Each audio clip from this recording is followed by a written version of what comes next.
संजू सनवाल की फिल्म कन्नू, जिसकी शूटिंग नैनीताल में कुछ समय पहले हुई थी, ये फिल्म फ्रांस के कैन्स फिल्म महोत्सव 2023 में सम्मिलित थी। इसे कई पुरस्कार प्राप्त हो चुके हैं और लगभग आधा दर्जन अंतर्राष्ट्रीय फिल्म महोत्सव में पुरस्कार के लिए मनोनीत हुई है। इस फिल्म का श्रीलंका के जाफना के प्रख्यात फिल्म महोत्सव जाफना ग्लोबल फिल्म फेस्टिवल के प्रीमियर में प्रदर्शन हुआ है। ये भारत से एकमात्र फिल्म है। इस फिल्म का प्रदर्शन फिल्मकारों, क्रिएटिव फिल्म निर्माताओं, बुद्धिजीवियों व आम फिल्म प्रेमियों के अवलोकन के लिए था। इस प्रदर्शन की सफलता से फिल्म को बेस्ट एशियन शॉर्ट फिल्म का अवार्ड प्राप्त हुआ है, जिससे पूरी फिल्म की टीम उत्साहित है। इस फील्ड में राजेश आर्य, अनिल घिल्डियाल, सबनी राणा, बलजिंदर कौर जैसे नैनीताल, उत्तराखंड के सीनियर कलाकारों ने कार्य किया है। इस फिल्म के विभिन्न डिपार्टमेंट में लगभग 100 स्थानीय लोगों को रोजगार भी मिला है, जिससे स्थानीय रंगकर्मी और कलाकार प्रफुल्लित हैं। शैक्षिक योग्यता और खेल में उपलब्धि के अनुरूप पद न मिलने पर बॉक्सिंग खिलाड़ी प्रियंका चौधरी ने खेल विभाग में कोच बनने से इनकार कर दिया है। वहीं ग्रेजुएशन करने के बावजूद दोबारा इंटर करने के अनिवार्य नियम के कारण एथलीट मानसी नेगी ने भी वन विभाग में ज्वाइनिंग लेने से मना कर दिया। मानसी का कहना है कि जब तक वह स्नातक है तो दोबारा इंटर क्यों करे। 2 महिला खिलाड़ियों के आउट ऑफ टर्न नियुक्ति नहीं लेने से विभाग भी सख्ते में है और अब इसके विकल्प भी तलाशे जाने लगे हैं। सोमवार को प्रदेश में पहली बार आउट ऑफ टर्न नियुक्ति के तहत खिलाड़ियों को नौकरी के लिए नियुक्ति पत्र सौंपे गए। मुख्यमंत्री पुष्कर सिंह धामी ने खुद खिलाड़ियों को नियुक्ति पत्र दिए, लेकिन प्रदेश में चर्चित रही 2 महिला खिलाड़ी काशीपुर की प्रियंका चौधरी और चमोली की मानसी नेगी ने पद लेने से इनकार कर दिया। इस मामले में बॉक्सिंग खिलाड़ी प्रियंका चौधरी ने पूछने पर कहा कि उन्होंने आवेदन किया था और अपनी खेल उपलब्धि और शैक्षिक योग्यता के सभी प्रमाण पत्र लगाए थे। वह NIOS डिप्लोमा प्राप्त है और इसके साथ ही BPEd, MPPEd भी किया है, लेकिन उन्हें सहायक प्रशिक्षक पद दिया गया, जबकि उनसे कम शैक्षिक योग्यता के खिलाड़ी को उच्च पद पर तैनात किया जा रहा है। उन्होंने बताया कि क्वालिफिकेशन के साथ मांगी गई रिक्वायरमेंट को पूरा करने के बावजूद उन्हें लोअर पद दिया जा रहा है, जबकि वह मौजूदा समय में रेलवे में इससे ऊंचे पद पर कार्यरत हैं। प्रियंका ने उनकी अचीवमेंट के साथ क्वालिफिकेशन को भी इग्नोर करने का आरोप लगाया। वहीं मानसी नेगी को दरोगा का पद दिया गया था। इसके लिए वह वेरिफिकेशन कराने भी गई थी, लेकिन पद के लिए इंटर साइंस के नियम ने उनकी राह रोक दी। बताया कि उन्होंने फिजिकल एजुकेशन से स्नातक किया है, वर्तमान में BPEd कर रही है, मगर उनसे कहा जा रहा है कि अब दोबारा साइंस को इंटर से करना पड़ेगा, जिसके लिए 4 साल का समय भी दिया जा रहा है। मानसी ने सवाल करते हुए कहा कि जब वह ग्रेजुएशन कर चुकी हैं तो दोबारा इंटर क्यों करें, क्यों 5 साल पीछे जाएं। इसलिए उन्होंने वन विभाग में ज्वाइनिंग देने से मना कर दिया। उन्होंने अपनी शैक्षिक योग्यता के अनुसार युवा कल्याण विभाग, गृह विभाग, शिक्षा विभाग को प्राथमिकता सूची में रखा था। प्रदेश की राजधानी देहरादून से मध्य यात्री महिला मरीज को लेकर नवाबगंज जा रही एम्बुलेंस को निकटवर्ती ग्राम जाफरपुर के पास ट्रक ने टक्कर मार दी।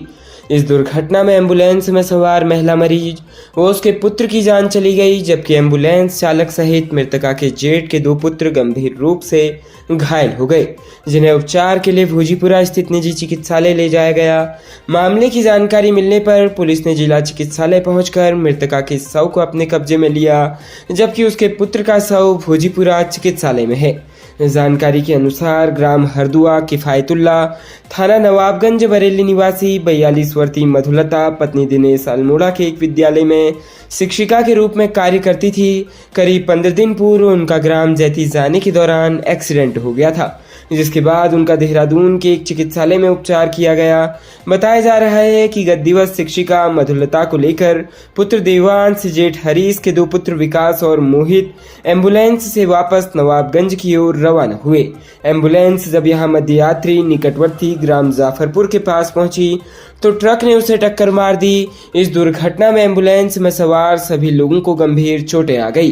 गंभीर रूप से उसे घायल मधुलता को जिला चिकित्सालय ले जाया गया, जहां चिकित्सकों ने उसे मृत घोषित कर दिया, जबकि अन्य घायल एम्बुलेंस चालक प्रदीप तथा देवांश, विकास व मोहित को गंभीर अवस्था में भोजीपुरा स्थित निजी चिकित्सालय ले जाया गया, जहां देवांश ने उपचार के दौरान दम तोड़ दिया।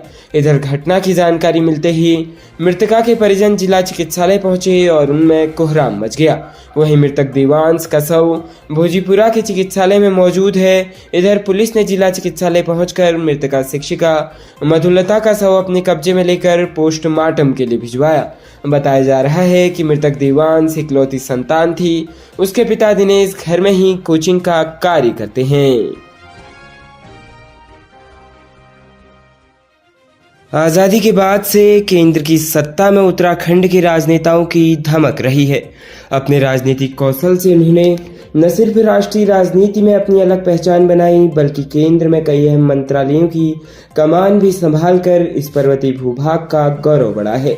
संसदीय चुनाव के मौके पर इन खांटी राजनीतिज्ञों का उत्कर्ष सहसा याद आता है। उत्तर प्रदेश के पहले मुख्यमंत्री रहे गोविंद वल्लभ पंत का नाता उत्तराखंड से था। वह देश के चौथे गृह मंत्री थे। अल्मोड़ा के एक छोटे से गांव में जन्म लेने वाले पंत अपनी राजनीतिक और सामाजिक उपलब्धियों की वजह से भारत रत्न से सम्मानित हुए।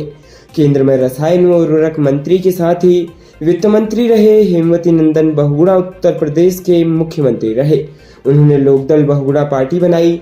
देश की राजनीति में उन्हें एक जुझारू और प्रखर नेता के तौर पर देखा जाता है। एनडी तिवारी केंद्र में विदेश और वित्त मंत्री रहे। ये उत्तराखंड के भी मुख्यमंत्री रहे। एक ऐसा भी आया था कि राजनीतिक अनुभव की वजह से वह प्रधानमंत्री पद के दावेदार तक माने गए। ब्रह्मदत्त जमीन से जुड़े राजनेताओं में थे। उन्होंने टिहरी लोकसभा सीट से चुनाव जीता और केंद्र में पेट्रोलियम मंत्री बने। केसी पंत का नाता भी नैनीताल सीट से रहा। 26 साल वह केंद्रीय संसद में रहे और उन्होंने रक्षा, गृह, इस्पात, वित्त, विज्ञान, शिक्षा सरीखे अहम मंत्रालयों की कमान संभाली। डॉक्टर मुरली मनोहर जोशी का जन्म बेशक उत्तराखंड में नहीं हुआ, लेकिन उनके परिजन अल्मोड़ा के रहने वाले थे। जोशी मानव संसाधन, गृह राज्य मंत्री, विज्ञान एवं प्रौद्योगिकी मंत्री रहे। बीसी खंडूड़ी सेना में सेवा के बाद गढ़वाल संसदीय सीट से कई बार चुनाव जीते और केंद्र में सड़क परिवहन एवं राजमार्ग मंत्री रहे। बाद में वह उत्तराखंड के मुख्यमंत्री बने। बची सिंह रावत अल्मोड़ा सीट पर 4 बार चुनाव जीते और केंद्र में राज्य मंत्री रहे। केंद्रीय राजनीति में हरीश रावत का भी जलवा रहा। वह केंद्रीय जल संसाधन मंत्री रहे। गढ़वाल से सांसद रहे सतपाल महाराज। केंद्र में रेल राज्य मंत्री रहे। राज्य गठन के बाद भी उत्तराखंड के राजनेताओं का केंद्रीय सत्ता में प्रभाव बरकरार रहा। हरिद्वार से सांसद रहे डॉक्टर रमेश पोखरियाल निशंक। केंद्रीय शिक्षा मंत्री बने। अल्मोड़ा के सांसद अजय टम्टा को भी केंद्र में राज्य मंत्री होने का अवसर मिला। वर्तमान में अजय भट्ट केंद्रीय पर्यटन व रक्षा राज्य मंत्री हैं। खबरों में बने रहने के लिए धन्यवाद। खबरों से प्रकाशित रहने के लिए कुमाऊनी कुटुंब को सब्सक्राइब करना न भूलें तथा खबरों को शेयर कर सहयोग प्रदान अवश्य करें।